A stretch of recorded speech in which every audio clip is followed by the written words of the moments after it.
എവിടെ നിൽക്കുന്നായത് എങ്ങോട്ടും അങ്ങോട്ട് പോകുന്നത്? ഇത് മുഴുവൻ കേട്ടിട്ട് പോയാൽ മതി.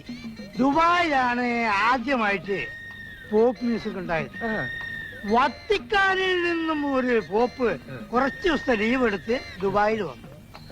അപ്പോ അവിടെ ഒരു ഷെയ്ക്ക് ഗംഭീരമായിട്ടൊരു മാപ്പിളപ്പാട്ട് അങ്ങനെ പാടിക്കൊണ്ടിരിക്കുകയായിരുന്നു. ഇത് കണ്ടിട്ട് അഹരമൂത്ത പോപ്പ് ഷെയ്ക്കിന്റെ മൈക്ക് ഒരൊറ്റ പിടിച്ചങ്ങോട്ട് വെച്ചിട്ട് ഒരൊറ്റ ഇംഗ്ലീഷിൽ ഒരൊറ്റ പാട്ടാണ്. അന്ന് മുതലാണ് ലോകത്തിന് പോപ്പ് സംഗീതം അല്ലെങ്കിൽ പോപ്പ് മ്യൂസിക് ഉണ്ടായത്. പക്ഷേ എനിക്കിഷ്ടം തൊമ്മാങ്കുടിയുടെ കേച്ചേരിയാണ്. എന്ത് കേച്ചേരി? തൊമ്മാങ്കുടി ശ്രീനിവാസൻ നായരുടെ കേച്ചേരിയാണ്. ശരിയായില്ലേ? പക്ഷേ തൊമ്മൻകുടിയുടെ മാപ്പിളപ്പാട് കേട്ടിട്ടുണ്ടോ? ഇല്ല, അത് കേൾക്കാനുള്ള ഭാഗ്യം എനിക്ക് ഉണ്ടായിട്ടില്ല. അതിനുള്ള ഭാഗ്യം കാരണം